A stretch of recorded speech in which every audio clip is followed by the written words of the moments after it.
Welcome, everybody. It is May 14, 2025, and welcome to Change the Shed. Happy you're here. It is spring in Colorado, which means it's windy. The next Change the Shed will be on May 28th, so in 2 weeks. And I hope you all will have lots of weaving time between now and then. Glad you're all coming in from all over. Barbara's here from San Diego. She is warping her Chloe loom for a Tapestry Discovery Box 10 project, which is about color harmony. We're going to talk about color some today too. You might notice my camera's in a new spot. I'm going to do something different today about looms and little looms and choosing colors. Julia's here from Germany. Barbara also is asking about the Heiress, so that is a great loom. Hilly's here from the Netherlands. Sybil from Switzerland, working on her color eye for Summer of Tapestry. So the colors I'm talking about today have to do with Summer of Tapestry. Leslie's here from Vermont. Everything's starting to bloom. I love that time of year. Verly's here from Belgium. Welcome. Working on the warm-up prompt for Summer of Tapestry. Hooray! Margaret's here from Scotland, working on a Tapestry Discovery Box color study and plotting her Summer of Tapestry warm-up. Nan's here from New York, working on her ATA postcard. Awesome. That is a great project. I did not jump into the ATA postcard exchange this year, but it is a fun thing to do. Nancy is here from Conifer, Colorado, of course. Kathleen from Vermont, working on a larger size wedge weave piece. Awesome. With, the Taos Chica yarn is so beautiful. I love doing wedge weave with that. Taos Wool's Chica yarn is fantastic. So wonderful, Kathleen. Laura's here from Harvard, Massachusetts. Susan's here from Kansas. Dave from the UK. Michelle from rainy downstate New York. Mary Lou from working on the Tapestry Discovery Box 10, which is all about color harmony, color theory stuff. Mary from Virginia, we're again working on the Tapestry Discovery Box color stuff. Heather is here from Massachusetts, and she just finished a Mother's Day weekend hike on the AT. Yeah! Appalachian Trail is the AT. Yes, Kathleen, that's a great question. She said, Shacked has been sold. Do you anticipate any changes? I have no idea, but I feel like in the grand scheme of things, so if you didn't hear, Shacked Spindle Company was sold to Louette, which is a big loom maker. Actually, none of these companies are very big. We think of them as big companies, but Shacked is not a big company at all. They work really hard. They have maybe 50 employees. So it's not a big manufacturing company. I think Louette is of similar size. So Louette is in Europe somewhere. I'm blanking on what country. Netherlands, maybe? And they've been wanting to expand their market to have manufacturing in the US. And so they purchased Shacked, or they made a deal with Shacked. And I don't know any details of any of that, but I guess my first thought is that it's probably the best possible outcome. For those of us who love Shacked products, I don't know that I think they'll probably keep the Shacked name. I don't know. But I think they intend to continue with the same team in Colorado and continue to make the same products. So I'm encouraged by it because I know Barry Shack doesn't look it, but he's like 83 and everybody should get to retire sometime. So his partner, wife Jane Patrick, they've been running Shacked forever and ever, and it is time for them to retire. So we have to let them do that, even though we don't like change. But I do think it's a good thing, and I am hopeful that it will all be fine. I think Louette takes over in August. So keep your fingers crossed, and hopefully they will keep supporting tapestry weavers. Hilly. Oh, thank you, Hilly. Yes, Louette is from the Netherlands. Fantastic. They make great looms, and so I have high hopes for the future of Shacked. Anyway, welcome everybody. Let's see. Patreon is on my list. Thank you for those of you who joined my Patreon. It's been really fun. I'll have a couple new posts this week. One about my Rock Minis piece I'm working on, and another one, some behind the scenes stuff for Change the Shed. So jump in there if you want. The link is below this video on YouTube, and or you can find it on my website in the header, tapestryweaving.com. It just says Patreon. You can also join for free. You don't have to be a paying member for Patreon. So that is where you'll find the show notes for Change the Shed, where I'll put links to the stuff I talk about. Robin. Awesome. Hi, Robin. Robin is currently doing an artist residency right here in the building over there. So she is working on her stuff from here. I do have a residency opening the very last day of May for 2 weeks into June. If anybody's interested in doing that, please let me know as soon as possible. It's 2 weeks. If you need 1 week, at this point, we'll probably be willing to do 1 week. So let me know if you want to come to Colorado for a week in the most beautiful time of the year. Anyway, let's talk about some stuff. So right now, of course, I'm doing Summer of Tapestry and the Tapestry Discovery Box. I know some of you are doing both. Thank you so much for really diving in and doing all the work this summer. The color of Tapestry Discovery Box was not accidental, that it goes with what we're talking about in Summer of Tapestry. So it's a fun way to play with both things. Summer of Tapestry 2025, the warm-up opened Monday, and the first prompt opens on the 27th, which is the day after Memorial Day in the United States. It's a Tuesday. And a prompt is just an idea. I'm just going to give you an idea of what to weave. And prompt is, I think, a scary word for people who aren't used to art school kinds of things. And I didn't think about that when I chose that word. It's just a guidance. It's a idea that's guiding you to what to weave. It's nothing scary at all. So join Summer Tapestry if you would like. I've put lots of stuff up about it, but maybe start with, if you're not sure, there's a free mini course that I put up last Thursday, and the link to that, I'm sure, is right below this video on YouTube, or you can find it on my blog. It's the last blog post that went up, and that's just free, and there's a video telling you how to do this color warm-up that I'm going to talk about today, and gives you a bunch, there's a handout that gives you a bunch of tips of how to think about it and how to choose your colors and that kind of stuff. So Summer of Tapestry for me is all about spending time just playing with tapestry. We get so kind of uptight a little bit sometimes as tapestry weavers about perfection, and I still do that, and I'm still very perfectionistic about my big personal work, but this practice of playing around with color and just simple forms with small format tapestry has been really fun. So if you want to do that and meet a really great community of people, that's probably, some of you I'm sure will say, if many of you here in the comments have done it before, and I think the community is one of the very best parts of it, that you get to see what everybody's weaving, and it's a lot of fun. I grabbed, these were on my table just because I haven't finished them. This is from, I haven't done the finishing from last year. This is one of the prompts from last year, which was about light, and this was about Hove and Weave. You might have seen this on Change the Shed before. I think I did weave it about this time last year on Change the Shed, but there's the finished piece, except that it's not finished yet.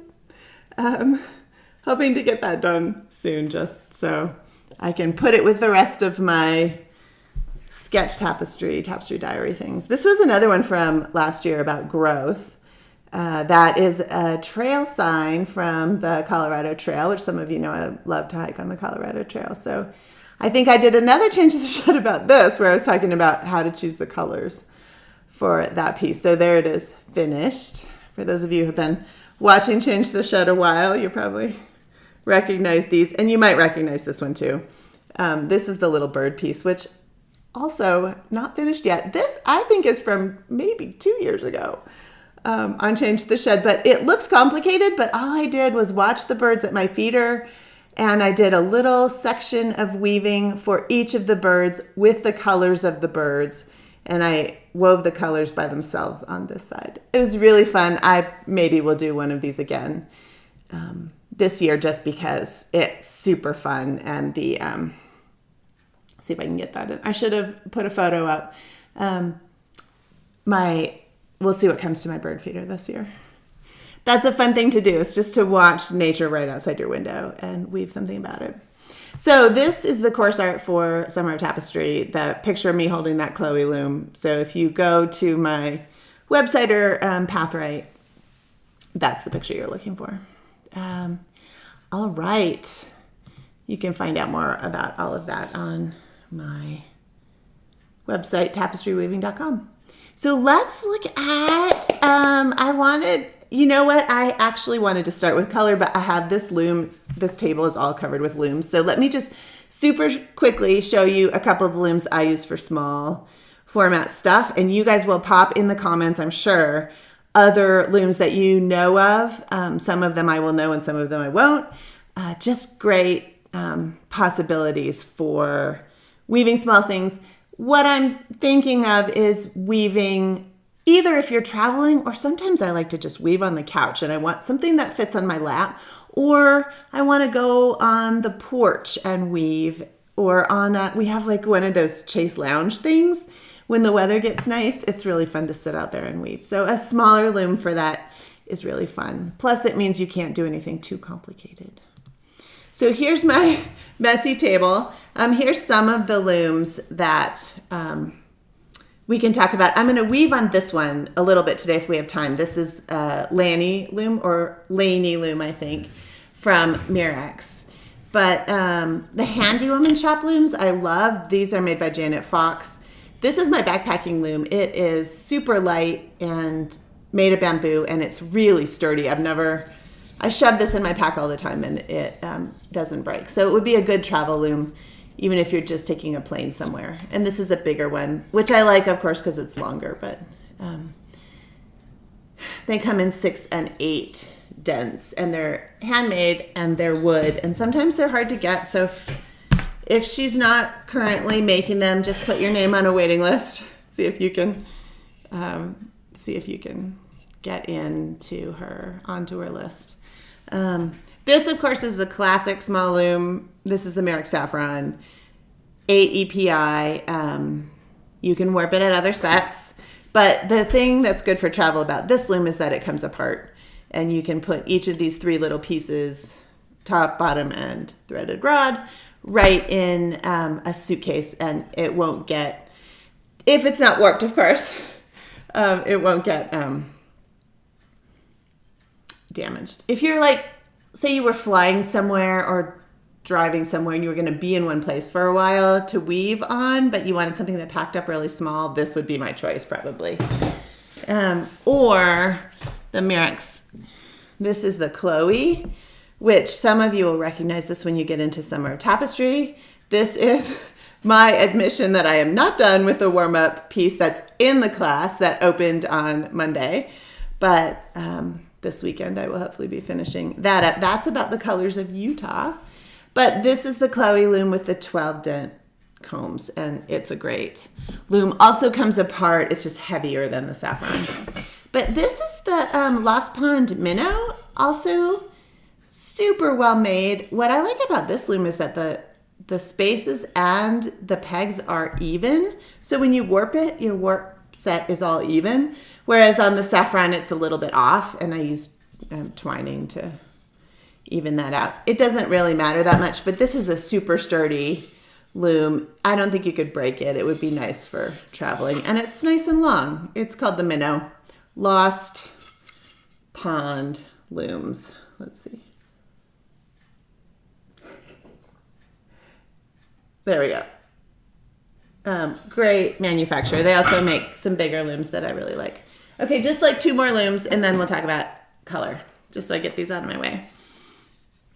This is the Freja from Glamacra. If you were traveling by car, or like, this is a good loom if I want to sit on the deck or on the couch or something, because it has tensioning and super easy to warp. It's a peg loom with tensioning, basically. So I like this loom quite a lot. It's a little bit bigger than the other looms, but it's a great option, and it doesn't actually cost that much in the realm of compared to other looms.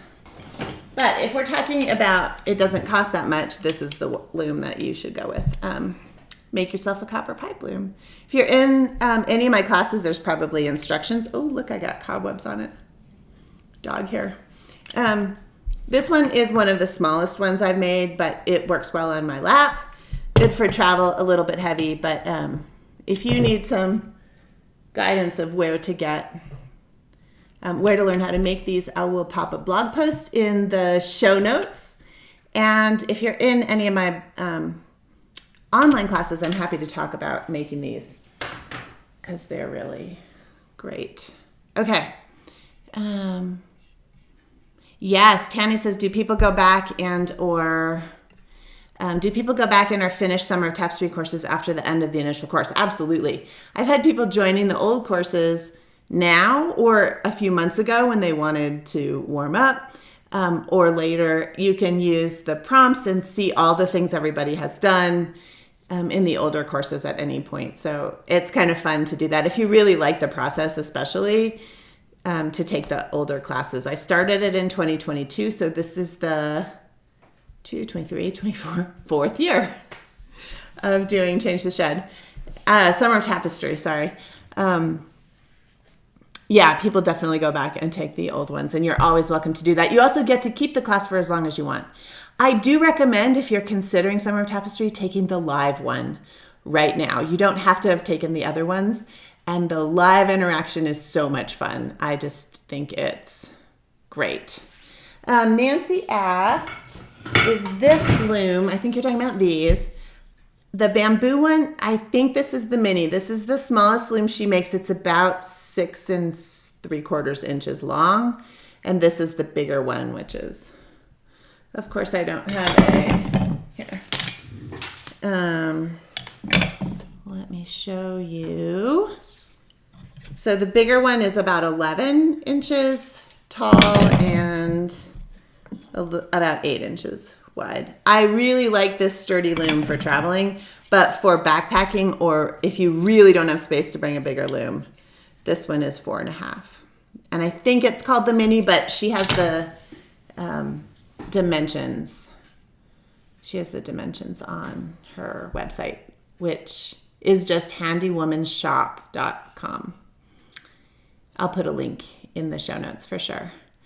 Yeah, Laura says everything Janet makes is gorgeous. It's true. The Handy Woman Shop stuff is really great. And she also makes, I was going to show you my little kit here. Yeah, somewhere I have, oh, here it is. She makes these little tiny beaters too, which I don't use in general. I like a longer beater, but these are great for traveling. So if you need something really light and tiny, that's one option. Okay, so let me just show you some other things. I have lots of blog posts about looms, so you don't want me to talk about that forever. So my little travel kit, oh, I have 2 more looms sitting here, I forgot. I'm surprised someone hasn't mentioned this yet. This tiny, tiny, tiny loom is by Sketch Looms. It's only 5 inches tall. It has sort of rudimentary tensioning, which I like. So you can tension this. They're just 3D printed. So they're tiny, tiny, tiny. Of course, I think this is so short, but they do make longer ones. They're very light. They're great little looms for, I mean, this would be a great loom to just stick in your bag if you were going somewhere. So look at their website and see what other options they have. If you have a bigger bag, the ones they have that are longer are kind of nice. And then this is, you've probably seen ones like this. This is like a little tiny bracelet loom. Again, super, super light, not super easy to weave on. But if you want to just do like the warm up or color prompt on something like this, it would work great. This looks like it's 8 EPI.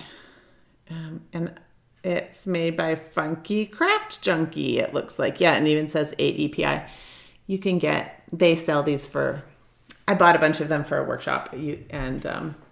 But there's lots of these laser cut looms out there.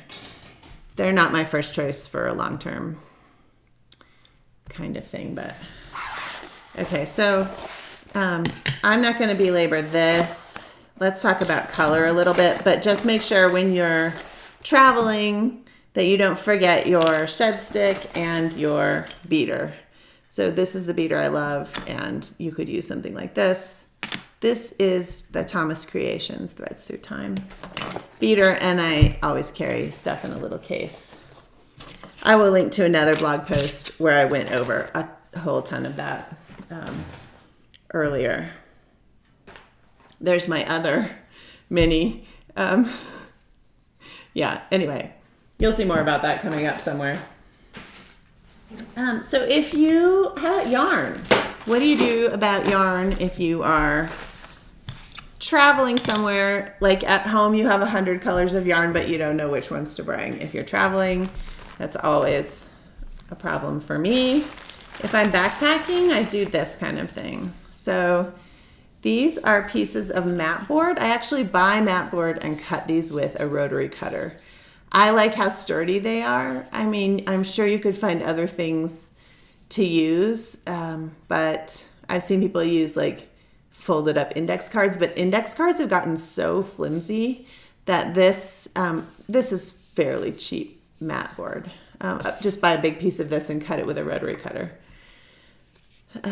This is hand spun that I did. Hand spun is great to use on these cards, but I think this is, I don't even know what yarn that is. Might be Harrisville Singles. This is Weaver's Bazaar. So I might have a collection. This is all Weaver's Bazaar, a collection of a variety of different yarns. There's some more hand spun. And Mirex sells these little things. This is silk, but you can buy these plastic cards in like huge amounts for almost nothing. So if you want to carry yarn on this kind of thing, and then you could put a loop through the little plastic things and carry a whole lot of colors that way. This is silk from Mirex. They have quite a lot of it sometimes. Claudia dyes it. She just had some posts about this on her Instagram, I think.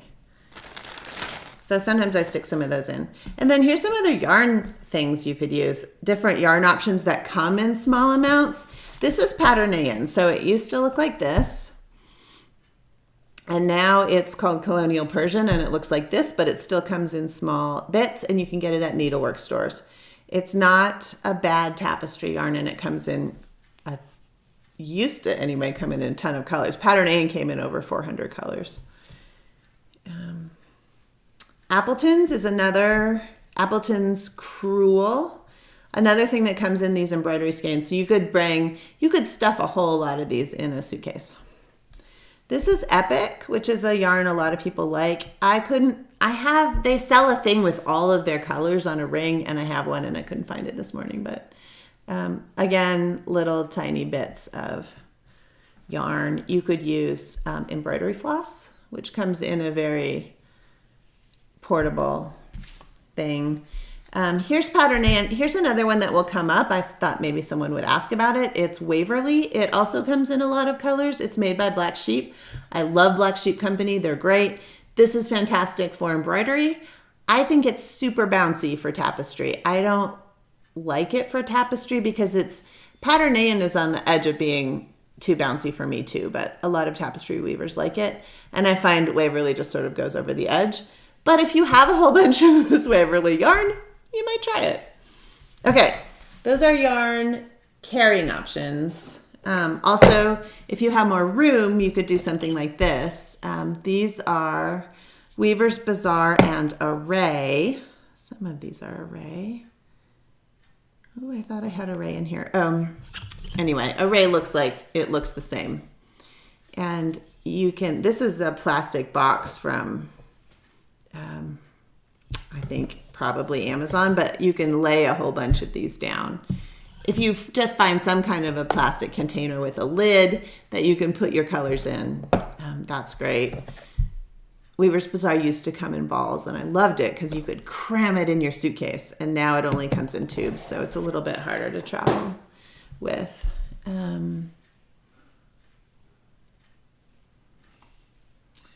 Oh, great. Laura says she has a bunch of Funky Craft Junkie looms. That was this one, and that they're great for playing around with. So this is laser cut.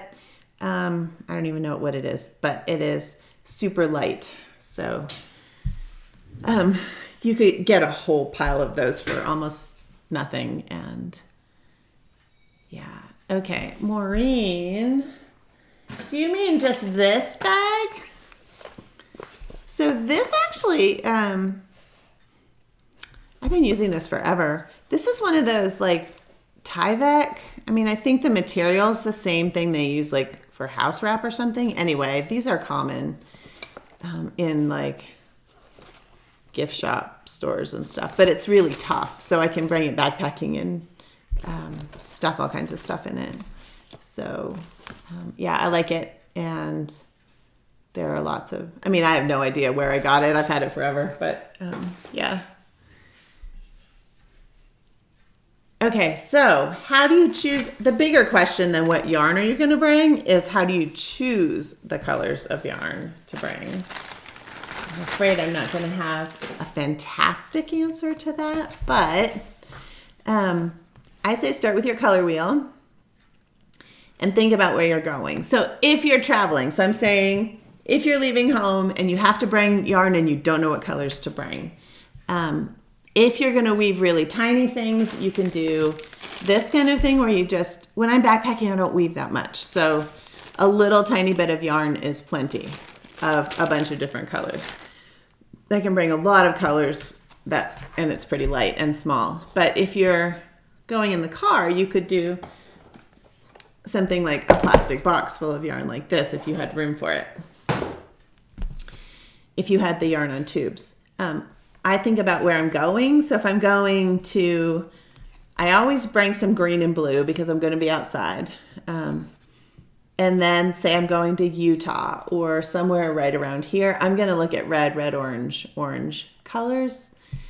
I also try to bring a little bit of all the colors on the color wheel because I might need a tiny bit of red violet for a shadow or something, or who knows. But I will bring the most colors of the landscape of where I'm going. Of course, if you're going to a city or you're riding the train across the country, you don't know what you're gonna find. So I'm having a little bit of maybe all 12 color wheel colors. It occurred to me this morning as I was pulling stuff out that maybe I should have a kit like this that I always bring because I think it's such a great idea and I don't have that. So I may be making something like that with for car trips, and I go camping a lot. I think this plastic box idea with all 12 colors of like array. Those of you in the Tapestry Discovery box, we just did a thing where we were looking at all the colors, how to match the colors mostly with array on the color wheel. You could also do it with Weaver's Bazaar, has the same kind of tubes. You could do it with any yarn line, but some yarn lines don't really have all of the colors. I have not tried. Oh, Betsy asked, have you tried the DMC Eco Vita wool thread? Naturally dyed. I have not. I haven't even heard of it. But I know there's some DMC wool that people have used for tapestry. And so, and we're talking about like skeins kind of like this probably is what it looks like. This is only 25 meters. This is an Appleton's skein. But so this only works if you're doing really tiny things, small things, and you're not going to weave a ton of them. If you're planning to go somewhere and weave solid for a month, then you better have more room to put more yarn in. But you could get lots of colors of this Appleton's in these little 25 meter skeins and have a great selection of what to use. And I think what I like about Appleton's versus Patternand, there's 3 strands in the Patternand that you have to separate, and the Appleton's is just 1 strand already. So it's easier to work with for tapestry.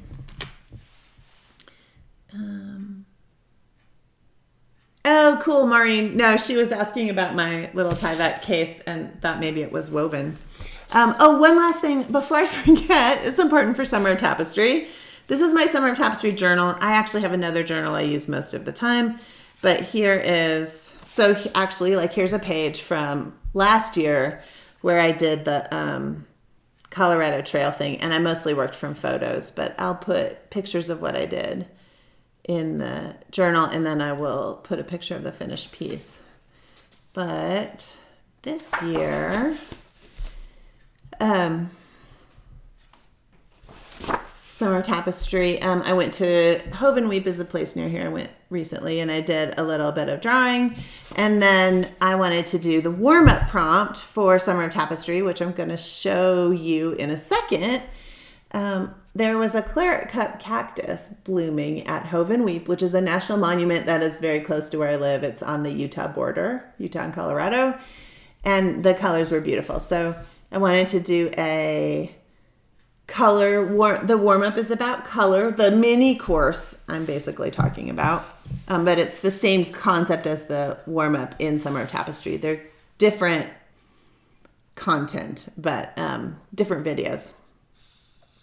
I did a little bit of painting to play with what the colors were in the photo, just to loosen me up and look at the colors. And then I did draw a cartoon, and I will show you what yarn I chose. And I'm going to have to actually move the camera a little bit for this. Ooh, I might be able to just zoom.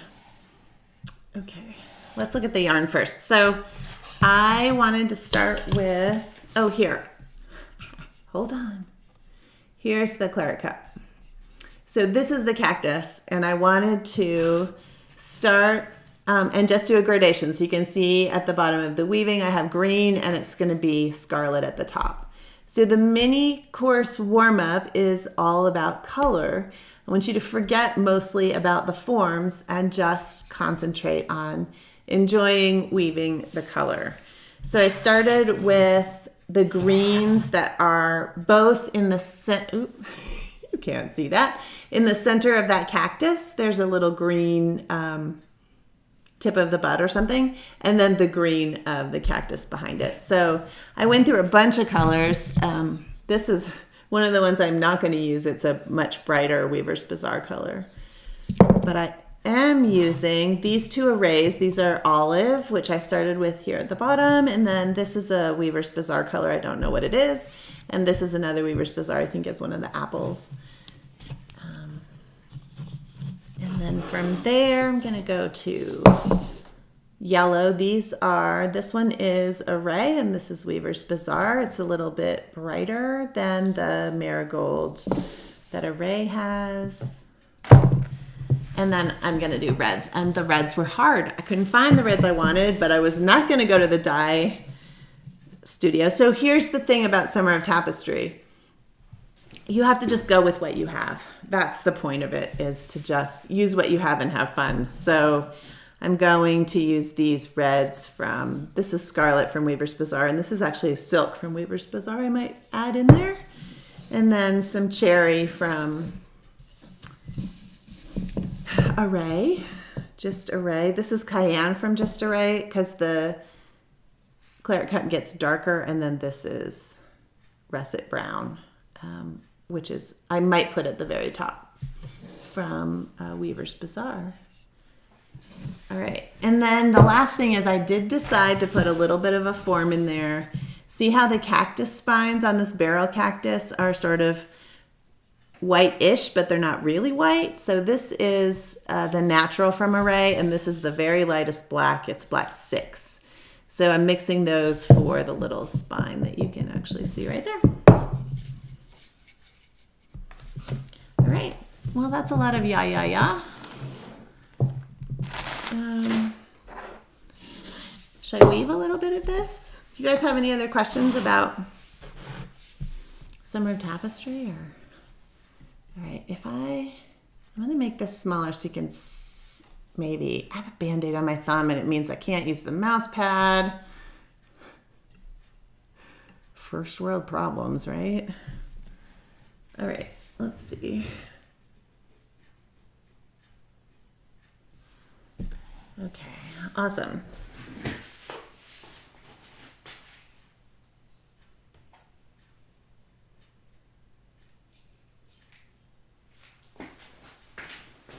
Made a little, I have a sticky note to tell me what to do next. And then I made a little cartoon, which I think I'm ready for, almost ready for the next color. So the whole idea of this warm-up for the mini course is to play with color and not worry so much about the forms of things.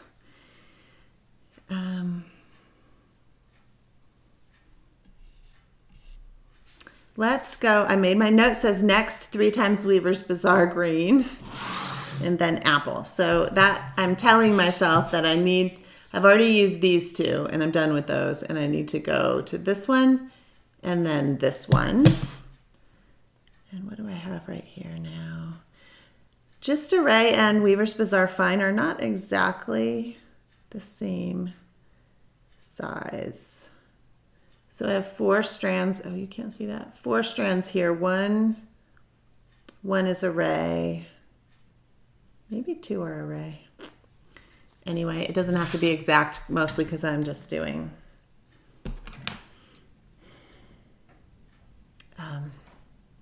color gradation until I put that next little spine in.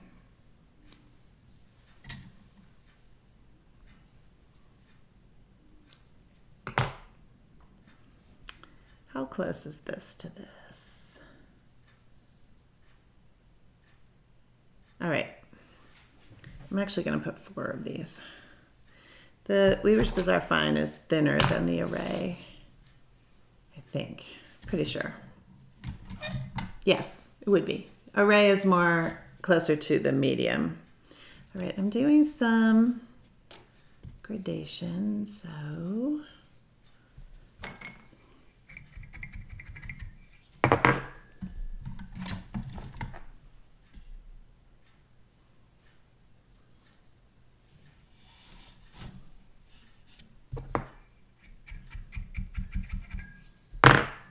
So hopefully, have any of you done the mini course warm up, or some of you have done the, have already been working on the warm up in Summer Tapestry itself, which is the same concept. It's just a different video. Any of you who want me, I'm doing a blog post tomorrow about the mini course warm up, color warm up. So if I could use a couple more pictures. If you have woven something for the warm-up about color and you'd like me to include it in the blog post, please send it to me. If you're in the class, you can just, you can put it in the class, or you can email it to me, or you can put it on social media if you're not in the class, and tag me. Please just tag me, because you can use the hashtag Summer of Tapestry, but now so many people have used it that I'm actually having trouble finding posts that are current, because we've used it for so many years now. Okay, I'm gonna splice this out.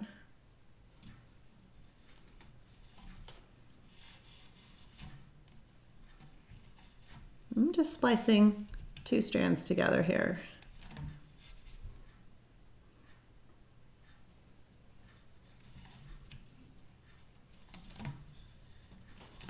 And then this is the new color. Betsy, I'll have to look up that DMC wool, because that sounds like a great option. I'm going to, I always love to add to my color, my yarn options. All right, I do want to get, it would not be unusual for me to just weave the gradation of these colors and not put in the cactus spines, but the cactus spines were so interesting. I just wanted to add a little bit of, all right, I think we'll put the cactus spine in now. I feel like YouTube tells me y'all are still there. I feel like I'm yammering away. Hopefully you're weaving. All right, on this last one, let's see how wide this is. Okay, let's go over one more. I did a split weft outline, so I'm going to do that again. Down here, I did a split weft outline. So let's do that again.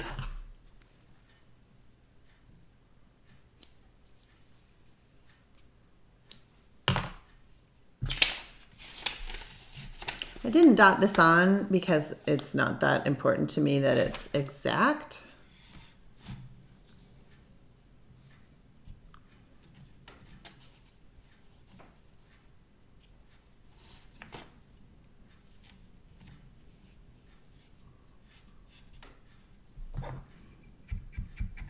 Okay, and then in the same shed, the cactus color. So those of you who have done Summer of Tapestry before, have you enjoyed it? What's your favorite thing? Are you looking forward to this year? I'm asking for audience participation because I'm getting a little weirded out by no more comments. Oh, cool, Betsy. It sounds like something that might be worth getting a little bit of anyway. We're talking about that Eco Vita wool from DMC. Okay, so for the little cactus spine I used one strand of the black and two of the natural, I think. Hopefully that's right. It doesn't matter that much if it's not right, if it's not the same. This is not about being exact.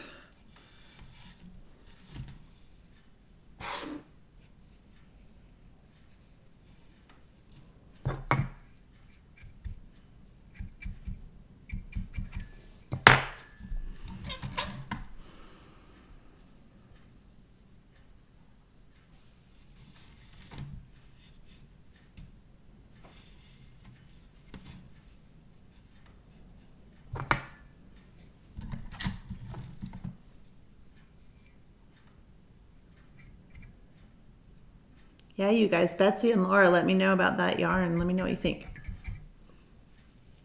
Sounds like a good yarn for traveling. I want this to be just a little bit higher in the middle.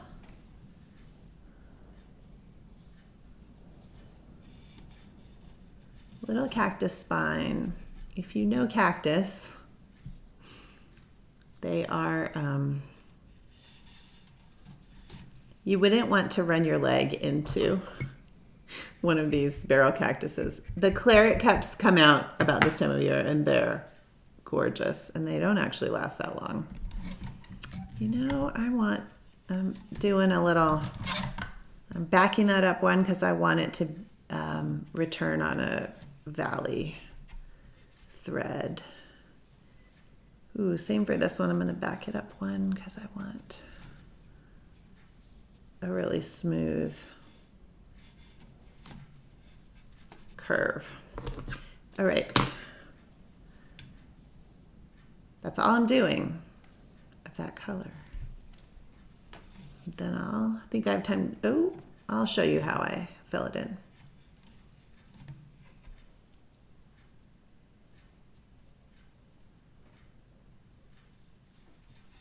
Thanks, Margaret. Margaret said my favorite thing is the community. We're talking about Summer Tapestry. Here, you guys can read this. My favorite thing is the community. I wonder if I can make that do this. Yeah. I like that with all your courses, but people interpret the Summer Tapestry so differently. It's fascinating and inspiring. I like that too. I've found so many different interpretations of every single idea. It's really fun to see that. Cool. Thanks. Thanks, Margaret. Yeah, Renee says she did 2023 and intended to do 2024, but life got away from her. She loves having a reason to get out and about and look at the familiar in a different way. That's totally my goal of the whole thing, is just to make sure I spend time really looking at things and slowing down. And this is like a non-stress.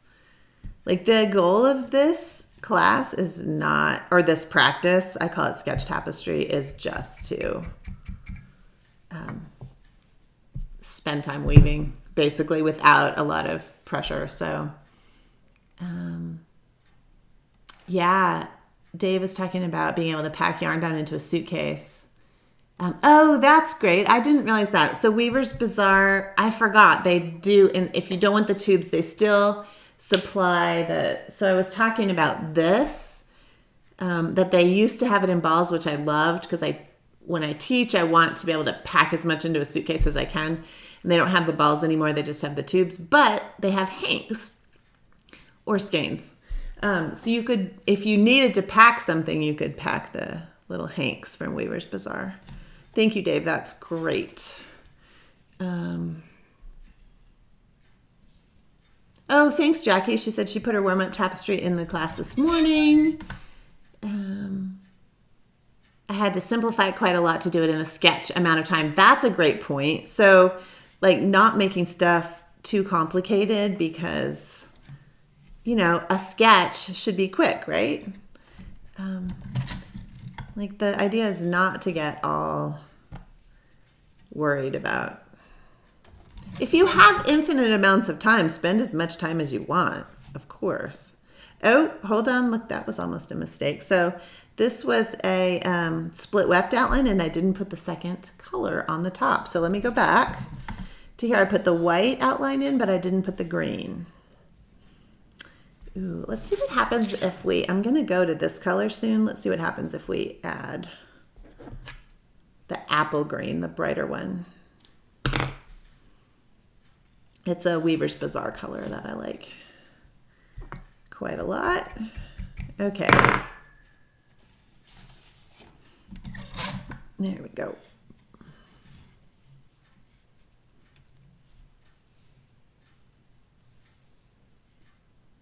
Ash, prickly pear in your neighbor's yard. That's great, Jackie. Prickly cactuses are amazing. And they're all going to be blooming here soon, like this one. Oh, great, Heather. She says, I'm planning to do some hiking on the New England Trail in June and do a casual hike and mix in some little loom weaving. Yes. Yay. Yay. Hooray to backpackers everywhere. My plan for this summer, backpacking wise, is it's actually after Summer of Tapestry is finished, of course, but just in terms of teaching the class, but go out on the Colorado Trail. Same thing, shorter distances, weaving time. I can't wait. All right. So I am filling this in, but I need to remember that I've got another little thing coming in there. So Marla says, I love seeing everyone's ideas for the same prompt. That is also one of my favorite things because they're all so different. All right, I think it's pretty clear where I'm going with this. I'm gonna run out of yarn there. So often when I'm doing like this color stuff, I'm running out of yarn, that's a pain. So hey, let's just splice these together and start a new color. Why not? And then I'm gonna have to put that next little cactus spine in there too. All right, you all, I have blah, blah, blah a lot today. I hope some of that was fun and that you are enjoying the warm-up, the free mini course or whatever else for Summer of Tapestry, or if you're not doing Summer of Tapestry, that you're having fun with colors in the Tapestry Discovery Box. Those are the two things I'm teaching live right now, and they are a lot of fun. So Summer Tapestry, the warm-up opened on Monday. The first prompt opens on the 27th. There's a lot of information in there about things like spinning for tapestry. Actually, I think that opens on the 27th, but how to get ready, how to decide what to bring. And of course, you can ask questions about anything right now. So come join us if you haven't already. And for those of you who are coming, thank you for joining Summer Tapestry for another year. It's very exciting. Oh, and I will, I will probably put my progress about this on Patreon. I may even do another video about this little piece it's been really fun to weave. So probably next time on Change the Shed, I may go back to the It's Fine tapestry, the double set one. But for this guy, I will do a video, another Change the Shed video just for the people in Patreon. So join me there. And thanks, Julia. She says it wasn't too much blah, blah, blah. Sometimes it's just really weird that I feel like I'm in my head, I'm like, oh, there's people out there listening. And then sometimes I'm like, maybe I just talk to myself a lot. I don't know. Anyway, that was a little Wisconsin coming out there. I don't know. Yeah. I hope you're all having fun weaving. It's so good to catch up with everybody on Change the Shed, and I will see you soon, either on Patreon or in a couple weeks here or in Summer of Tapestry. And in the meantime, keep weaving. Can't wait to see what you're doing. If you want to post on social media or in the class, please do. It's so fun to see what everybody's making. There are people of all levels in the classes and watching this, and everybody learns from everybody. There's no wrong way to do things in my class, and I'm also here to support you, especially if you're a beginner and you have questions. So please ask. It's a safe space, always a safe space, as far as I am capable of making it. All right, you all, have fun, happy weaving. See you later. Bye-bye.